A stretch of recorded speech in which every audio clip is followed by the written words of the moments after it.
I had Crohn's disease, and I literally have reversed my Crohn's. I don't have it anymore. And I was told it's irreversible, and that started with diet. So what does leaky gut have to do with this all? My story is a perfect example of this. First of all, back in the 2001, 2002, when I was diagnosed with cancer and Crohn's, there was no literature on hyperpermeability of the gut or intestinal permeability. And most gastroenterologists thought it was crazy. But what happens with gut permeability is these cells that line the gut are like tiles on your bathroom wall. They're one cell layer thick, and between the cells is something like the grout, right? And in permeability, you either have excess histamine, too much alcohol, too much exercise, bad food, giardia, cryptosporidia, celiac, inflammatory bowel disease, and I could name a ton of others, but anything that causes an insult to those intestinal barriers, which is the grout, will cause permeability. And there's this trapdoor there called zonulin, which Dr. Fasano discovered. And that trapdoor can be triggered by any of these things: infections, toxins, histamine, alcohol, and I could name, again, many others. And when that trapdoor opens, all of a sudden you get dumping of gut contents into the bloodstream, which overwhelms the system. And that's leaky gut. And now I think the science is pretty clear. I think there's still some docs that don't quite believe it, but I feel like the evidence is very clear now and the literature supports it. Welcome back to the Smarter Not Harder podcast, your home for 1 cent solutions to $64,000 questions. I'm your host again today. My name is Dr. Scott Sherr, and it's a pleasure to be back with all of you. This is a really fun podcast for me to record. Dr. Jill Carnahan is a colleague. She's a friend, and she lives 5 minutes away from my house here in Louisville, Colorado, and her office is that far away as well. So Dr. Jill and I had a great conversation. Here's a little bio about Jill. There's a lot to say. She is duly boarded certified in family medicine, integrative holistic medicine. She founded the Methodist Center for Integrative Medicine in Peoria, Illinois in 2009, worked there as a medical director. She's been in Boulder, Colorado since 2010. She has a place called the Flatiron Functional Medicine Practice here in Louisville. She has a widely sought after medical practice with a broad range of clinical services, including nutritional consultations, chiropractic therapy, naturopathic medicine, acupuncture, and massage therapy. Dr. Jill's got a very interesting back history, and her book, Unexpected, goes through this in detail. She's a survivor of both breast cancer and Crohn's disease, as well as type 1 diabetes and mold exposure. And she is a fantastic writer, speaker. She is speaking at conferences. She has a great podcast. She's been featured in multiple magazines: Shape, Parade, Forbes, Mind, Body, Green, First for Women, Towson Letter, the Huffington Post. She's been on NBC, health segments with multiple people. And she's got a really fantastic practice there where she's doing a lot of great work with patients in person. She's a great educator. And we had just a really great time speaking today. So what did Dr. Jill and I speak about? So we started off talking about toxicity and toxic load. We spoke about autoimmunity, the triad of autoimmunity. We spoke about mold, toxins in our environment. We had a really fantastic conversation about gut health, optimizing gut health by looking at diet, looking at exposures, looking at various types of laboratory testing, how those lab tests kind of color our understanding of how to optimize gut function, how we optimize gut function. We also spoke about leaky gut in general. We'll talk about leaky gut in detail. We talked about SIBO for a while, the various types and subsets of SIBO, the various types of testing that are available for clinicians, and what's important for you to be thinking about as a clinician or as a patient that is dealing with some of these issues. We then transitioned to talk about multiple different things in rapid fire succession, including coffee enemas, which I had some interest in understanding more about. We talked about testosterone in women and men and its relationship to autoimmunity. In the end, we talked about methylene blue and how Jill uses methylene blue in her clinical practice and how it's helped with her patients with POTS syndrome, with hypotension, with mold exposure, with autoimmunity, and things like that. And finally, Jill gave us her 3 ways to live smarter, not harder. I really hope you enjoyed this podcast with Dr. Jill. We had a fantastic time. If you enjoyed this podcast or some of the other ones we've done, please like or subscribe below, share with your friends and colleagues so we can get this out there to more people. Have fun. Enjoy. All right, Dr. Jill Carnahan, how are you? I'm great, Scott. How are you doing today? We're neighbors. It's good to see you so close by and be able to stop by your office. And yeah, it was so fun to realize you were close and see you in person. I'm new. I've been here just a couple of years, like I was mentioning before we got on. So, but it's awesome that, Boulder's got such a great community for alternative health, functional health, whatever you want to call it. But you've been here how many years now in the area? 13 years. It's crazy. Yeah. So it feels like home. But yeah, grew up in Illinois. So I'm a Midwestern farm girl. I know. I was reading your book before the podcast today, to get a feel for you. And I want to obviously talk about your story, because I know that has a huge everything impact on everything you do from a day-to-day perspective. And I thought we could kind of roll in there from the clinical side this time, because, I'm a Sure. clinician, you're a clinician. And, but I was listening to some of your interviews and I was like, oh, I really want to dig into some of these things, because, one of the things that, that I talk about a lot, and I think that people are now understanding, is just, it's what you call a lot of is toxic load, right? And so there's lots of reasons why we have so much more toxic load. And I kind of want to kind of give this as an opening for you to start off with, and then we can kind of go anywhere you'd like. But I'd love to chat about just overall the understanding of what's going on in the world now and how this is affecting us all, and then what you're seeing in clinical practice that sort of is the manifestation of this, and then we can go from there and find ways to play. Sounds great. So this is so critical, because I think a lot of our patients and just the people in general and clinicians are like, why are things so complex and so difficult? I remember 20 years ago, someone would come in with low thyroid or hormone imbalance, and you just do an intervention, and 3 months later they come back 80% better and they're happy. And Right. it was simple, right? Like simple interventions worked. Nowadays, it's never that simple. I shouldn't say never, because always never are never accurate, but I would say 95% of the time, it is not that simple to give someone thyroid replacement or fix their hormones or whatever kind of intervention and get that kind of response. And this begs the question, why, right? Yeah. Whether you're a clinician or a patient or anyone in between, I believe one of the big elephants in the room is our environmental toxic load. So literally every year, exponentially increasing our chemicals that are being released into the environment, whether it's PCBs or phthalates or parabens or wax on our apples, or you name it. I could name 100 different things that we're not even aware of. And insidiously, this is like we're like swimming and the water level is going up, up, up, and we're starting to drown. And our immune systems, our detoxification, our biotransformation was made to handle toxic load. But what I've seen is a tipping point. Most of us have reached a tipping point. And those of us like myself who are canaries, who are on this left side of the threshold of toxicity, meaning that we at a much smaller dose have toxic effects or sensitivities to that environment, all of us are experiencing more of that. And in our state of Colorado, Scott, I think you probably read this data last year. This was an aha for me. PFAs, polyfluorinated compounds, things like Teflon and Gore-Tex, were measured in the water supplies, like our public drinking water, all of our water supplies. And I believe 100% of the water tested was above the toxic limits, so it was above the allowed limits.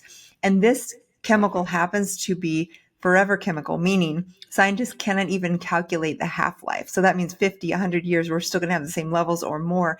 That's scary, because that means all of our water right now is contaminated. And this isn't a solution where in 20 years it'll be gone. It's hundreds of years. And that means right now, at this point in time in the state of Colorado, you're under the gun if you are not filtering your water or have some filtration. Now, the good news is carbon filters and reverse osmosis can take this out. But if you're drinking tap water, you're getting this in your body and it's forever. And that's just one example of hundreds in what is affecting the overload of our system. You've heard me talk before probably about toxic load and bucket analogy, but for anyone who hasn't, I always like to think of it as we're born with a bucket capacity. I was born with a really small bucket and got ill at an early age, but other people are born with a larger bucket. I always say that 95-year-old with a gin and tonic in one hand and a cigar in another, they probably have a really large toxic load bucket. And that's our capacity to handle how much can we handle before we reach that threshold. And the three things more than anything else that come when we hit that threshold and start to spill over the top are autoimmunity, neurodegenerative diseases like Parkinson's, Alzheimer's, ALS, et cetera, MS, and cancer. And we're seeing epidemic proportions of those three things. Yeah. So well said. And as I was mentioning before we got on, like my father is a chiropractor, and he also talks about a threshold. And like you get to reach this threshold and everything just kind of falls off the cliff. And I love the idea of the different sizes of the buckets. It's funny, my kids find that there's different bucket analogies. It's like filling up your bucket with positivity. Yes. But this is not the good bucket. This isn't a good bucket. Okay? Yeah. This is a bucket that is probably, as you said, probably genetically determined to some degree. And then there's the epigenetic modifications over many generations that can make things worse. And we know this in like Jewish lineages, for example, with families in the Holocaust. And then like their genetics have changed over the years because of the stress that happened multiple generations ago. And you have people that, their moms and that were smoking, of course, and we know that's going to change your threshold as well. For you, do you have a sense of why your threshold was so small compared to maybe somebody else? Was it genetics? Was it your family history? Was it just because you just got inundated so early in life? Yeah, so two things. First, as you're mentioning that, I think as a listener might find this more interesting, we can divide this bucket load into exotoxins and endotoxins. Mm, And I love that you mentioned like the Jewish heritage and yep. trauma and Holocaust and stuff, because we typically think of toxic load as exotoxins. Those are things from the outside coming in, heavy metals, Right. parabens, phthalates, PCBs, organophosphates, the PFAs, and again, all these names and numbers may not make a lot of sense, but it's chemicals in our food supply, in our environment, in our water supply. And another thing I think about very simplistically is I always say one way to get yourself healthier is very simple. It's not a lot of IVs and supplements. It's clean air, clean water, clean food. And I love thinking about that because it's very simple, not always easy, but simple to go for those things. So for me, the exotoxin load, I grew up on a farm. There was lots of pesticides probably in our water supply. So talk about Mm, clean air, clean water, clean food. Those things, even though we had an organic farming and we had a garden, right? A large mm, garden in the backyard. mm, We grew some of our own food, not all of it. There was still a lot of chemicals used back in the 70s and 80s when I grew up. And so that toxic load, I think, number one, I had a lot of exposure to kind of sure. chemicals in the water supply in the farm. Number two, I believe my mother probably in utero, I think she actually had more exposure. And then Mm, I was second born, firstborn girl. And I think even during her pregnancy, it was one of the hardest ever. I mm, think that I probably got in utero exposure. And if you think about part of my story is cancer at 25, and you and I know cancer cells DNA starts to damage and mutate 10 or 20 years prior, which means I was probably like 5 years old when the DNA in my breast started to change enough so that I had a full blown cancer at 25. And yeah, that's it's like, crazy. okay, so that's pretty young, right? Right. And then you look at my genetics, which we talked about, and I do this with patients as well, and things like glutathione SNPs or SOD mutations or COMT problems with estrogen metabolism. And then you throw in, as a teenager, I was typical. I put on bath and body products that contained Of hormone course. disruptors. And I Hmm. could name 100 other things, but the two combinations would be my genetics, I think, were not fantastic for detoxification. So I was Hmm. impaired to some extent. I was smaller. And then I had a lot of exposures early on. Yeah. And we're seeing that too. I mean, I think that you've probably seen this in your clinical practice, and I think you've been doing this a little bit longer than me, but in the sense that people are just getting sicker and sicker, younger and younger. I mean, that's been your experience as well, correct? 100%. And like I said, I think not only is the exponential curve increasing, but it's just, it really is, even from my 20-year ago practice to 10 years ago was like a change. And from 10 years ago to now, it was exponential change as far as the complexity and the chronicity. And we mentioned this right before we got on, but one other way to think about this right now, we're talking about toxic load, which is really the elephant in the room. It's the thing that's overwhelming our innate ability to empty that bucket and detox and be healthy. Mm, We're mm, starting to drown in right. simplistic forms. But the second piece is also the infections. And because we have a weakened immune system, we're getting more exposure to things that we used to maybe be able to overcome, and now that are popping up, like reactivation of Epstein-Barr or tick-borne infections as ticks invade on the human population in Hmm. all 48 states in the US. 50 obviously, but it's more common here, and we can track it Continental. to Yeah. really, even like Colorado, which is considered not endemic, we have soft-bodied ticks that create tick-borne relapsing fever and things that Sure. we weren't thinking about before. So Yeah. it's both sides of that coin. Yeah. And the infection piece is so interesting, right? And I think about this so much because what I've found over the last several years, especially with COVID and things, is that you have people with a lot of reactivations of infections that didn't have any issues ahead of time. Maybe they had mold exposure when they were younger. Maybe they had a tick-borne infection. I mean, I grew up on the East Coast. Everybody really has Yes. Lyme disease at some point, Yes. especially from Connecticut and New York or New Hampshire, and like, but doesn't always cause an issue, right? And so, what's your sense with all of this? Why is there this reactivation going on overall? I love that you say that, because I'm often telling patients, okay, if I tested 10,000 people walking on the street, they're fine, they're happy, they're healthy. And I just said, let's test you all for Lyme disease. I bet 30 to 50% or more, I'm being conservative, would Yes. test positive for IgG past, exposure to Lyme. But not all those people, in fact, most of them do not need treatment. So what's the difference? That's your question. The difference is our innate immune system is actually very powerful activity against old infections. For example, I always say chickenpox because everybody knows that you get it at 5 or now you get vaccine. But either way, I actually got the infection when I was young. And that means I have varicella antibodies in my body and the virus forever. And if I am 65, I have a surgery, I'm under stress, I have no sleep, I might get shingles. It's that same old virus that pops up and causes a reaction and an illness. And so, and again, people know this already, but that would be a state of weakened immunity where that old virus pops up. That can happen with almost any virus. Epstein-Barr has been a huge one because that one's kind of insidious, but it causes fatigue. It can cause autoimmunity of thyroid, adrenal, and different organ dysfunctions. They've done biopsies on the thyroid and found Epstein-Barr active in some of these thyroiditis cases. So it's one of those triggers. And then those infections can be triggering the autoimmune epidemic that we're seeing. So we might see someone coming in with new onset lupus or new onset MS. And Scott, did you read that study, that like 5 million powered military study on Epstein-Barr and MS? Yeah. It was so strongly correlated. I don't think maybe causation, but correlated, and amazing because it was 5 million, people in the study. Yeah, huge. Yeah, we've known about this for a while. I mean, when I wasn't even remember when I was in medical school, there's like there may be some sort of correlation between MS and Epstein-Barr, but they were like, no. And but now finally, and think that you've seen this in clinical practice, I think, for years and years, right? There's certainly these viruses that tend to just flip over that autoimmune switch much easier, and also with toxic load in general, you see that this flipping over this autoimmune switch. When you think about this and you're looking at somebody that comes in with like an autoimmune presentation, for example, what's your first step with these people? I mean, obviously taking a history, I imagine, would be number one, right?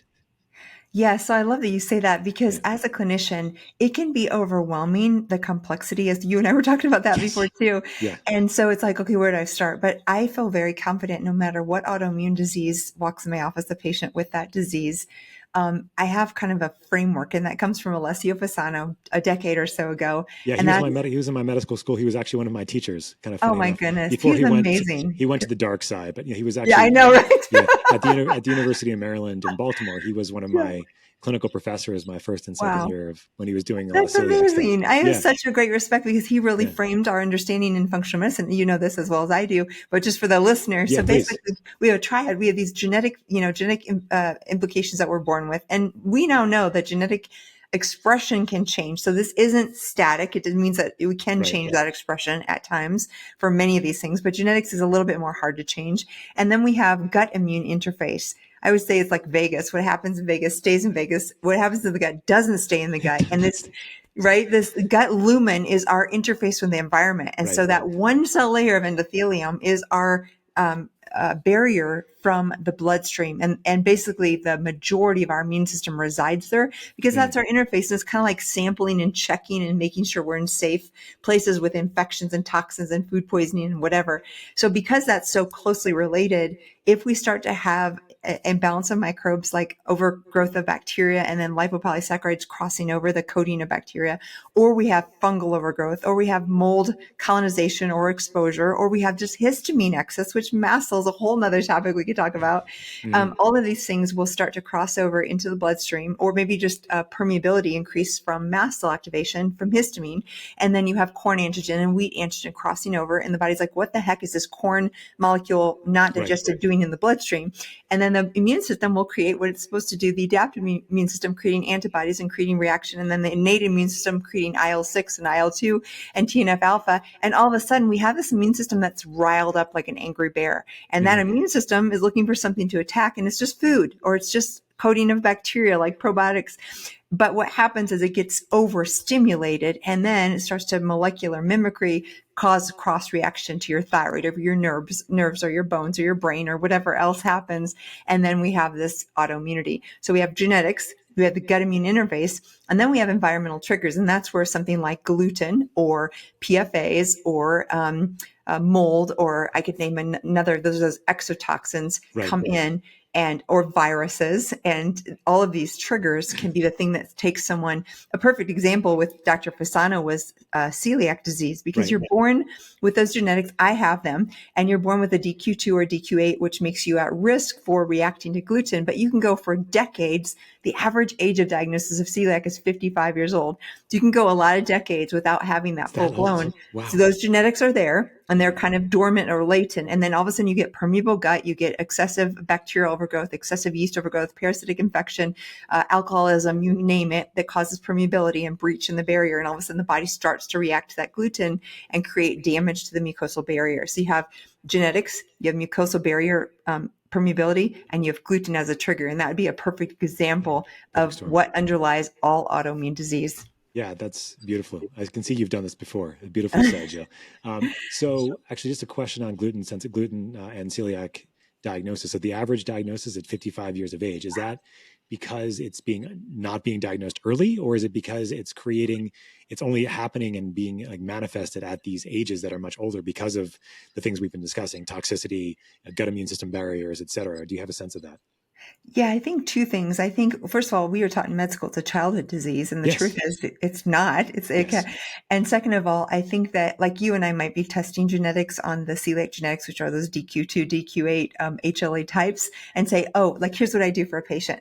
They may not have true celiac disease. So their TTG, IgA, and IgG are normal, which is kind of the diagnostic blood test, or their biopsy of their gut, which doesn't always happen, is negative for the microvilli atrophy. Mm-hmm. So those things might be negative, but I do the genetics and say they do have DQ2 positive or DQ8 positive. Here's what I tell them. I say, okay, you do not have celiac disease according to the labs. However, you have this gene, and this gene I think of as like the center of a wagon wheel, and the spokes of the wheel, one is celiac, and you may get celiac having this, but the other spokes are lupus and Hashimoto's thyroiditis and rheumatoid arthritis, and I could name any number of autoimmune diseases because we know that this same genetic predisposition, if you continue eating gluten, could make you have autoimmune disease. And once you have one autoimmune disease, it's way more likely to have 2, 3, 4. I always say, like me, I collect autoimmune diseases, and that's common, right? So I tell them, I say, you have a choice right now to go gluten-free. And by going gluten-free right now, you could prevent that inflammatory cascade that's going to later cause an autoimmune disease. You have the choice because you don't have celiac right now. And any other traditional gastroenterologist will say, oh, you're fine, you don't have it. But you could already have a third of your microvilli atrophied, and it's not showing up as true celiac. I call it like latent or silent celiac. And again, you could never get celiac, but you could still get all of these other autoimmune diseases. And when I frame it that way, often the patient's like, oh, I never thought of it that way. Because gluten-free nowadays is not that hard. No, certainly like 15 years ago, it was an issue. Yeah. I remember when I first went gluten-free for the first time, just to see if it would make me feel any better. And I stopped clearing my throat all the time. I didn't realize like a typical guy, I didn't realize until I went back to the food afterwards, like, oh, I'm doing it again. And then I figured out what it was. But Scott, let me tell you a little story, because I was diagnosed with celiac and been gluten-free for 20 years since my Crohn's. They kind of went together.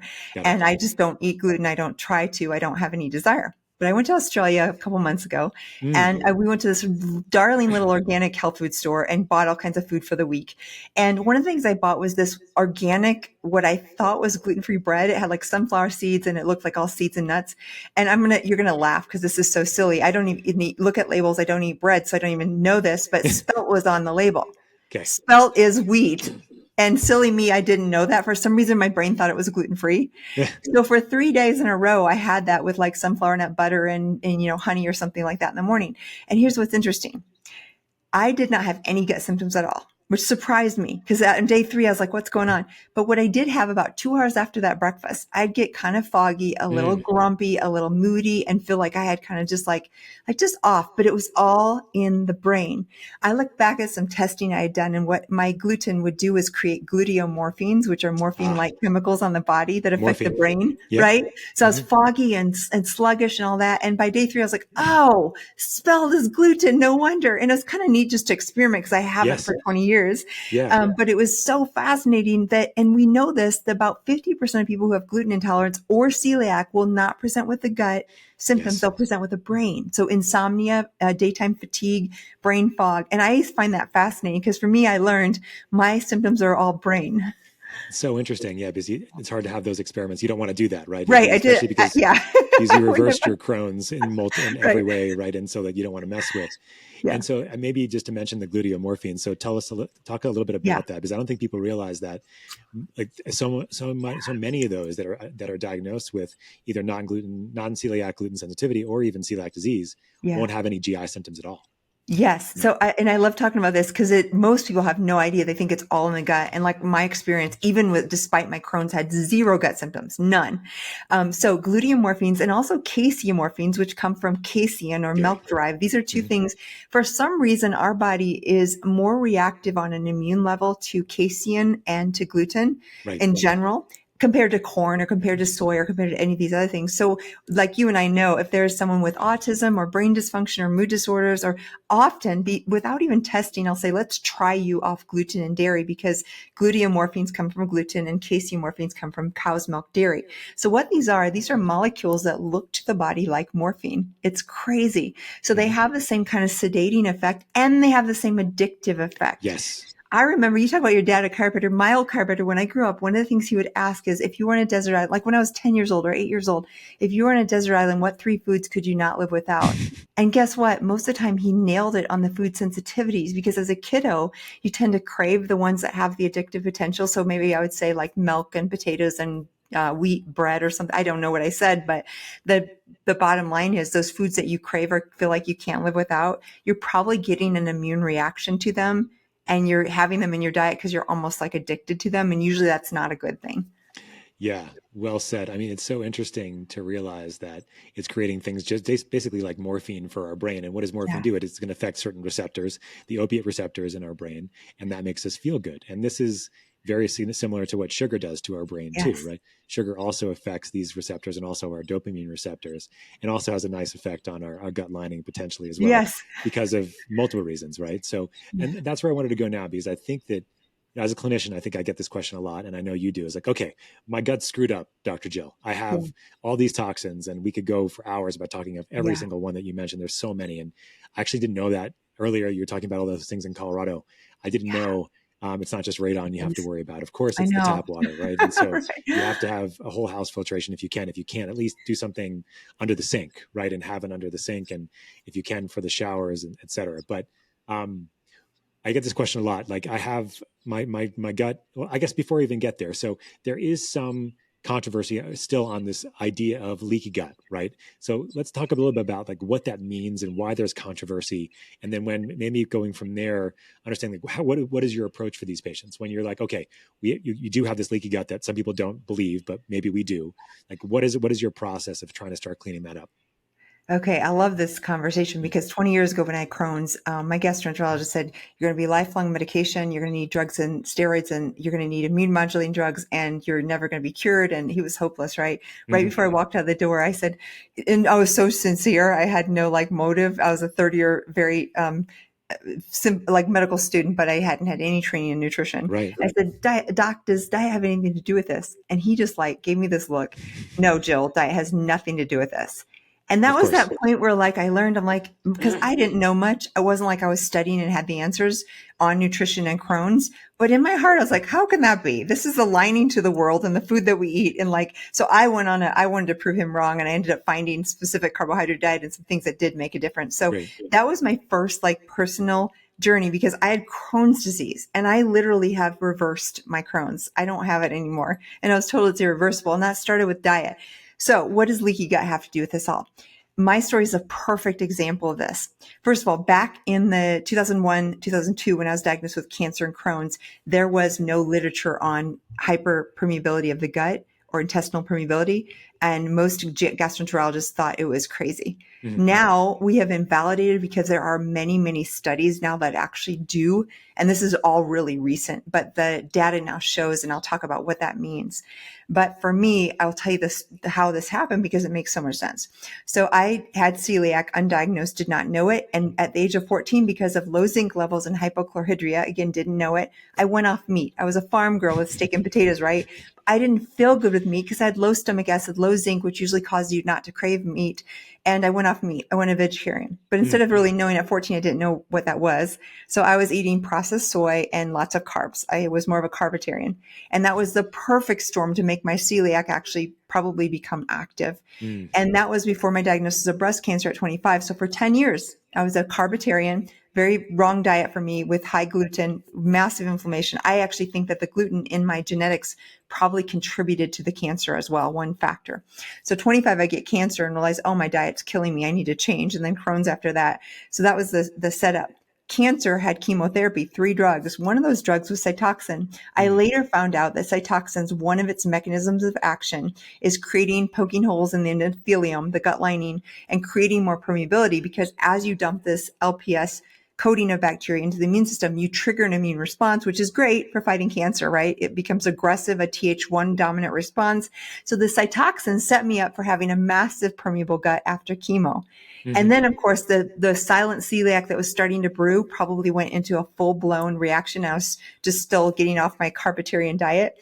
And then I found I have this gene called NOD2. This gene is basically high risk for Crohn's. And all it is my gut lining immune system, my dendritic cells have an abnormally aggressive response to microbial contents. So like maybe you get permeability gut for some reason or another, and you don't have this aggressive response. But for me, that dumping of contents after the Cytoxin chemotherapy caused a massive immune reaction that ended up being diagnosed as Crohn's. So that's a setup. And again, now we could actually prove this through the literature. But what happens with gut permeability is these cells that line the gut are like tiles on your bathroom wall. They're 1 cell layer thick, and between the cells is something like the grout, right? And in permeability, you either have excess histamine, too much alcohol, too much exercise, bad food, giardia, cryptosporidia, celiac, inflammatory bowel disease, and I could name a ton of others, but anything that causes an insult to those intestinal barriers, which is the grout, will cause permeability. And there's this trapdoor there called zonulin, which Dr. Fasano discovered. And that trapdoor can be triggered by any of these things: infections, toxins, histamine, alcohol, and I could name, again, many others. And when that trapdoor opens, all of a sudden you get dumping of gut contents into the bloodstream, which overwhelms the system. And that's leaky gut. And now I think the science is pretty clear. I think there's still some docs that don't quite believe it, but I feel like the evidence is very clear now and the literature supports it. Yeah, I think that you're right. I think over the last decade or so, finally now, I think we have even conventional gastroenterologists at least agreeing to some degree. So I think that you kind of hit the nail on the first head there, which is that when you're looking at cleaning up the gut, the first thing that you're looking at is cleaning up the diet and cleaning up exposures. What else are you looking at as far as when I'm thinking about trying to repopulate the gut, right? We're looking at, are you taking probiotics? Are you taking prebiotics? Are you taking mucosal support? Are you taking natural antimicrobials like berberine, oil of oregano? Or what is your process here to look at this? Because I think there's a lot of heterogeneity in the functional space. And I'd love to hear your take on how you do this. Okay, let's get practical. I love that. Yeah. And you mentioned we can actually test this. There was an old lactulose mannitol test. I don't even use that anymore because what I do is I assume that pretty much everybody walking into my office has some degree of permeability nowadays with our toxic world. Yes. And it's pretty safe to assume most of us have some degree. But you can still test that. And then there's also tests that test antibodies to occludin, zonulin, and LPS. And so you can actually do some digging if you're a clinician and you want to know this for sure. And I have done those tests. I just don't do them routinely because usually I can tell clinically. So then what do we do? First of all, you have to figure out what things are triggering that permeability, because there's no amount of glutamine or a gut bovine immune globulins or things that can start to heal that barrier if you have an insult. So the first thing is usually a stool test, maybe a SIBO test. If they have symptoms, that'd be a breath test for methane hydrogen, and usually an organic acid test, because that'll tell me metabolically what's happening in the gut. I look at those things and I want to rule out parasites like Giardia, especially the protozoa, because they are probably one of the most damaging things to intestinal barrier. Giardia is one of the worst. I want to make sure they don't have excessive alcohol, excessive drug use, excessive mold exposure, or mast cell activation, because mast cells cause massive histamine. Histamine causes permeability in the brain and the mitochondria and the gut. And so those are some of the rule outs. Then we want to check just bacterial in the colon and in the small bowel. Many people nowadays have small bowel SIBO, small intestinal bacterial overgrowth, or IMO, which is intestinal methanogen overgrowth, which used to be called methane type of SIBO. Yes. That's usually more constipation predominant. Or SIFO, which is sometimes ignored too. It's small intestinal fungal overgrowth. That's becoming more and more common as we have weakened immune system. Because in the small bowel, you are actually supposed to have a relatively sterile environment. Most of your microbes should be in the colon. Correct. So this small bowel, when you have overgrowth, it damages the microvilli, it damages the gut lining, and you have much more malabsorptive types of symptoms and permeability if it's affecting the small bowel. And that can really not usually be determined by the stool, more so by the organic acids or the breath test.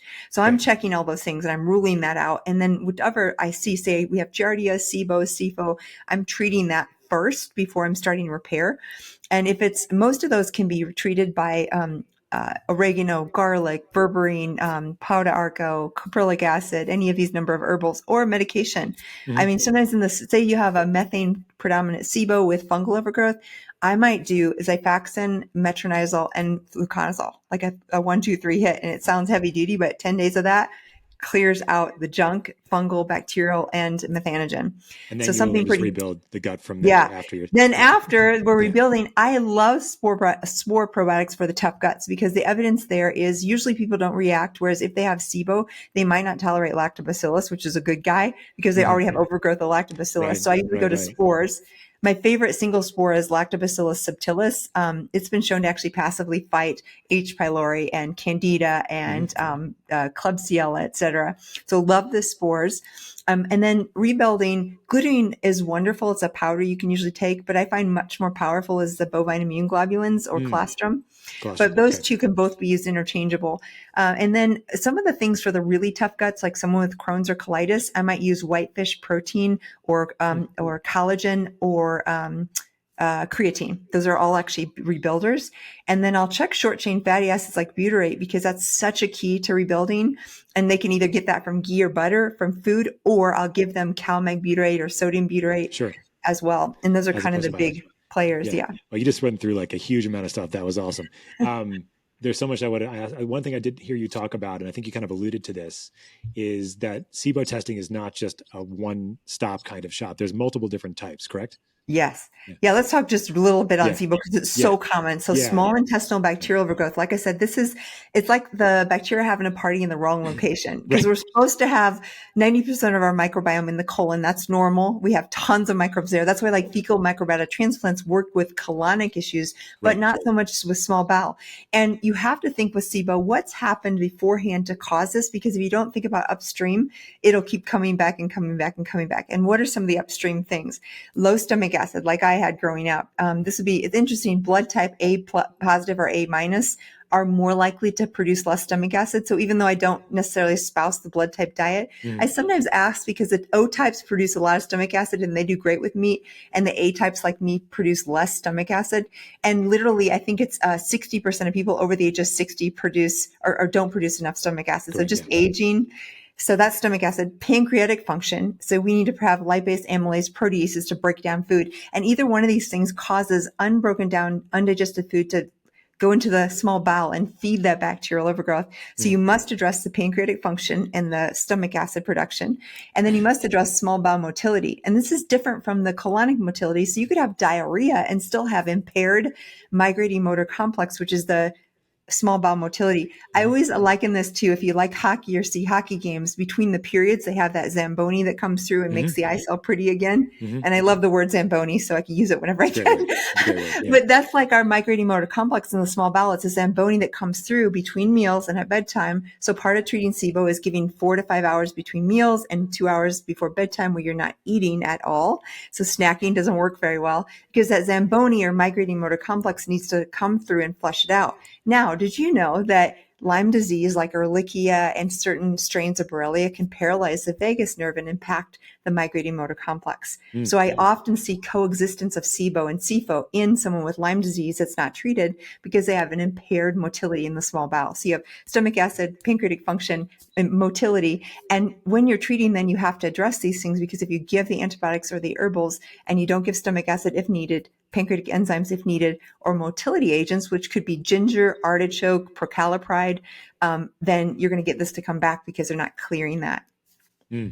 Well said. And then testing for SIBO it's not just you're testing for one, it's not just Yeah. one test. There's multiple tests, I think, as well. Correct. Yes, you have to do typical in the US, we use lactulose. In Europe, they use glucose, but both are valid. My standard is lactulose. So that you give a drink and then you measure every 20 minutes the breath Right. over 3 hours. 3 hours is a better test than 2 hours. Lactulose, I like better than glucose, although you can use both. And then what you're measuring in that breath is the level of hydrogen and methane. Hydrogen greater than 15 is positive, methane greater than 5, and it can be controversial. Some people say greater than 3. Anywhere from 3 to 9 is moderate. Above 9 is very positive for methane. And methane is typically going to present with constipation, Right. whereas hydrogen presents with diarrhea. So that one clinically you can kind of know. And then there's this new kid on the block that's been around. We just haven't been able to test it, called hydrogen sulfide. And it's one of the most complicated ones to treat. There is one company that's testing that, but the testing is still kind of controversial about how accurate that is. Sure. And then you mentioned urine organic acids, and I think that I use this in my practice as well. Why is that piece so important compared to looking at the stool for those clinicians that are interested in learning more? Yeah. Oh gosh. I always say if I had one test to do, organic acid would be probably the first because it's so full of data. So what you're doing is like looking at the metabolic byproducts of either you or the bugs that are in you. And so you can look at overgrowth of yeast, even mold metabolites. You can look at Clostridia, bacterial metabolites. You can look at B vitamin status and other vitamins, and at neurotransmitters, glutathione production, methylation. So it's just a really good overview. And one of the things I like about the test that I use is there's like 9 markers of fungal and mold metabolites. There's like 4 or 5 of bacteria and 4 of Clostridia. So you get a really good comprehensive look at the gut where you might not see, because again, the stool is only looking at colon. And if you have in the stomach, small bowel, esophagus, or anywhere down the line, an overgrowth, even in the sinuses, I suppose, really anywhere in the body, you can see more details on the organic acids. And I guess the corollary to this is why? Why do we see these urine organic metabolites? Why is this happening that we can see them in the urine, Dr. Jill? Do we know? Yeah, so these, let's just talk about yeast, for example. Yeah. Yeast produces a byproduct called acetaldehyde, and we can measure that and other metabolites that it does when it's chewing up its food source in the urine, or oxalates, which can cause a lot of pain or dysfunction or interstitial cystitis. And we can actually measure that oxalate level in the urine and then correlate with either an overgrowth of mold or some issue in the body that's creating more oxalates. And so we can measure these metabolites in the urine and assume. Now, there's no test that's perfect. So there are variants like food intake of certain kinds of berries and things that can affect this. If we're wine drinkers too, the wine drinkers out there. Yeah. Exactly. But that's also probably causing some other issues, right? If you're drinking lots of wine, there's lots of sugar associated. But yeah, that's the way I usually describe it to my clients, is that you have your urine organic acids, which are much longer tail as far as what's happening in the gut, and also not just from the colon as well. But people don't realize you can have these metabolites in your urine that are coming from your colon or your intestine. And that's the part that I think is kind of tricky for people. You were mentioning on the rebuilding side of things, whitefish protein. Can you tell me about that? I don't know what whitefish protein is. So this is something I discovered back in my Crohn's days. There was this product called C-Cure. I have no affiliation with them at all, but they are a purified whitefish protein. And you know how you got those patients that are just so sick with Crohn's or colitis? Yeah. They're basically malabsorbing, and it's not really the inflammation, it's the malabsorption and the nutritional status that's like tanking.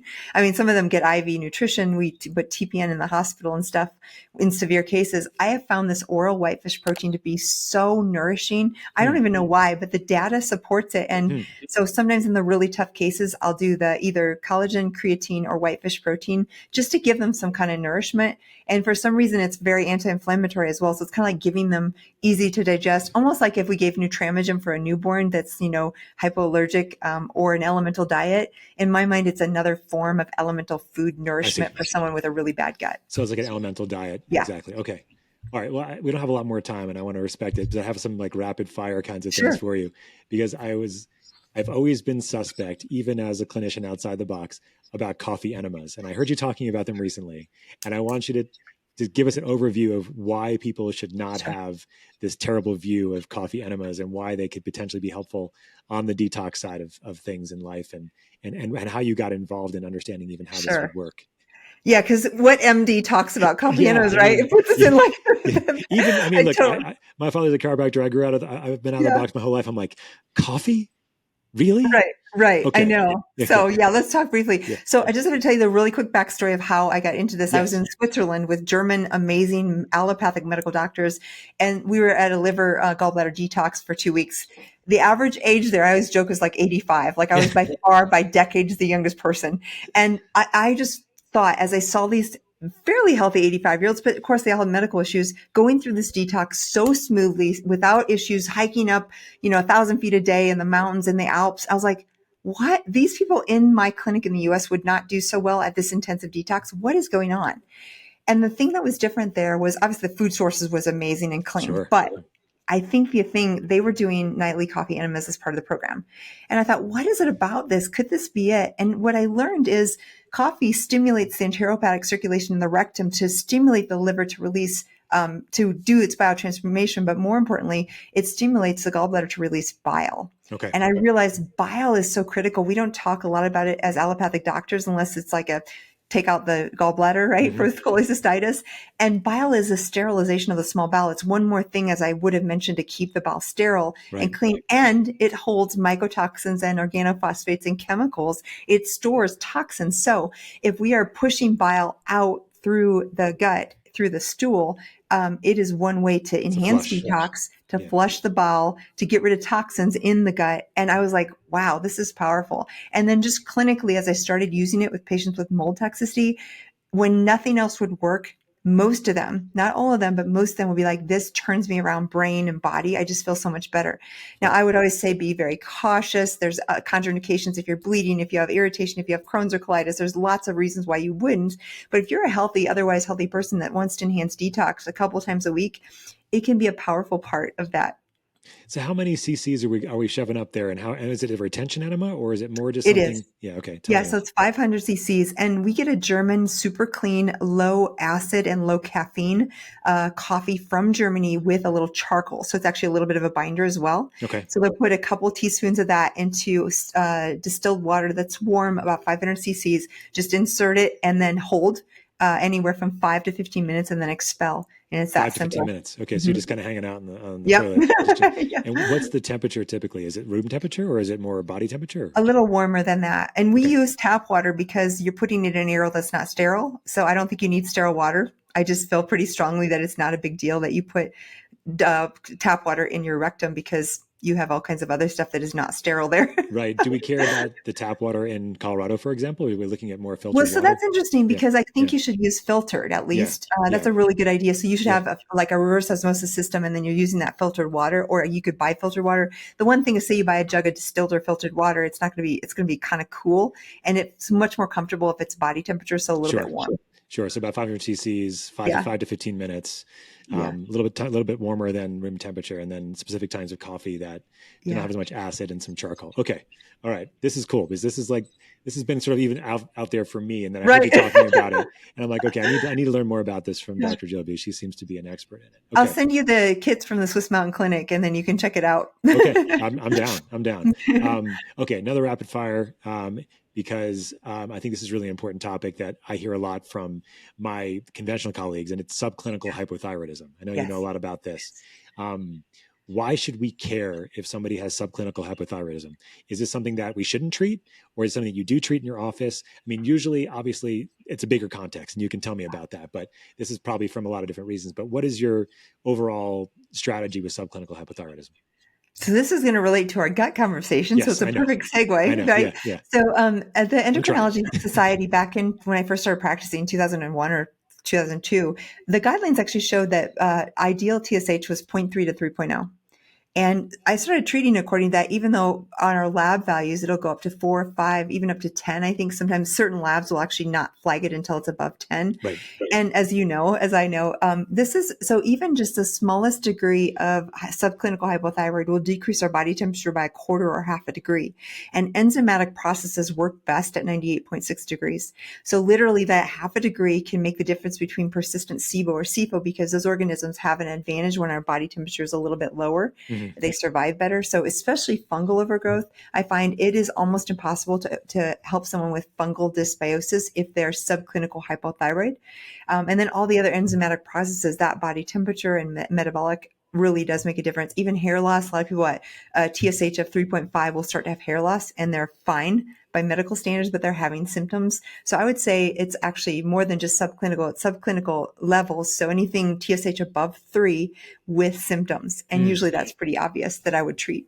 So even if if they're asymptomatic and they had a TSH of 5, hypothetically, you would not go ahead and think about treating them, or what would your So what I would process do be? is probably like you do is I check T3, T4, free T3, free T4, thyroid antibodies. So it depends on the picture of the labs, because if they have TPO antibodies or TG antibodies, thyroid globulin antibodies, then they're having Hashimoto's, so I'm more likely to treat.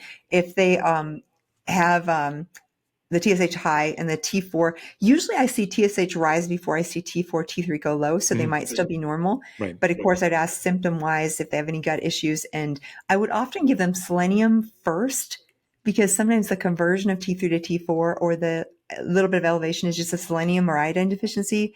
I don't use a lot of high dose iodine, but just physiological levels of iodine and selenium. I try maybe for 2 months and then recheck, because once in a while that can do it without giving them thyroid replacement. Got it. Yeah, I mean, so this kind of rolls into a little bit one of the final questions for you. I have 2 more. See how we can do with these. Sure. The first one is related to hormone optimization in general, and so I know that I think I've heard you talk about testosterone a lot, and how this gets depleted in the various types of things that we talked about. So I think if you can talk about testosterone in women and why it's so important, because I think that women can get worried about, taking testosterone or depleting it, and multiple things that we've talked about already deplete it significantly. And I think this kind of wraps into the gut thing and the thyroid thing. But what do you think about testosterone for women specifically? Yeah, and men and women, I test everyone. And if they are, say, men below 400, below 350, women below maybe 20, both those cases are going to maybe indicate this whole toxic load infectious burden, because that's one of those reasons. And even endotoxemia in the literature, which is that lipopolysaccharide crossing over in the immune system, even without autoimmunity, is one of the causes of low testosterone in men and women. So women specifically, testosterone, this is one of the reasons why women have 4 to 6 times the rate of autoimmunity, because testosterone is actually protective for autoimmune disease.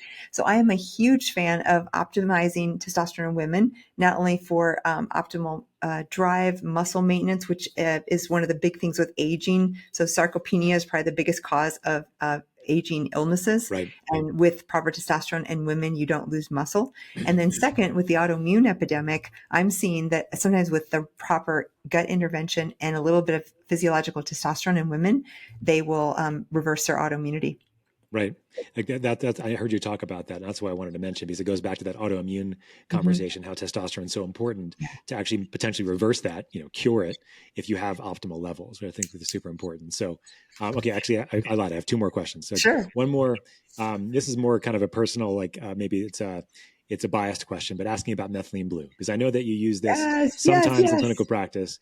And this is not an advertisement for my company. It's more about, because I'm just interested in how you've used methylene blue in your clinical practice, what you've seen with it, and anything that you'd like to add about, how it works with your clients and patients. I love this, Scott. And this is how we met. I love your product. I'm going to say it outright, and you didn't pay me to say that or anything. I really do. You have a great product. And what I love is, for years, I've been using methylene blue for decades for Bartonella and Lyme and chronic infections. And there's lots of evidence that it was used for treatment of malaria 100 years ago. So it's been around a long, long time, and it's very good. But I would have side effects at the really 100, 150 doses. And so what I realized is this is brilliant to try the lower doses. And here's something interesting you probably know about, but I thought was fascinating. There's a lot of controversy about methylene blue and nitric oxide. But as I looked at the literature, what I saw was, okay, they're using this in the studies in IVs for sepsis and cardiovascular collapse. So what does that do? When you have oxidative stress from mold or Lyme or histamine or some infection or issue, you can actually produce too much nitric oxide and create oxidative stress, and you vasodilate, and you're literally the worst case scenario is systemic collapse, sepsis, or death. But POTS as well. POTS, exactly. And guess what is epidemic right now is POTS. Personally, post-COVID, I had significant POTS dysautonomia. I could control it, but nothing really reversed it until I started your methylene blue, and I feel like it completely took away my POTS dysautonomia. And I'm literally doing 8 milligrams twice a week, 3 times a week, not even high doses. But for me, it was that excessive nitric oxide that I blocked with methylene blue. And I feel like it's a game changer, because we have so many people who have excessive, and usually the indications will be low blood pressure, POTS dysautonomia, and usually some infectious or toxic trigger. I love that. Yeah. Thanks so much. Because I think that when I think about methylene blue, that's a question I get a lot is on the nitric oxide side. And what the studies show is it's inducible nitric oxide. So inducible Correct. nitric oxide is not, so you have nitric oxide that's in your blood vessels in the endothelium that allows you to dilate and to constrict, dilate really when you have more nitric oxide. But when it gets released into circulation, that's when you get problems. And that's stress induced. That's stress induced from trauma, from Yeah, infection, from inflammation, from post-infectious autoimmunity, et cetera. Like it's all going to cause this inducible exactly. nitric oxide. So you're using all the gamut of the dosing. Then you're using the low doses Mhm. and through the high doses as well for infection.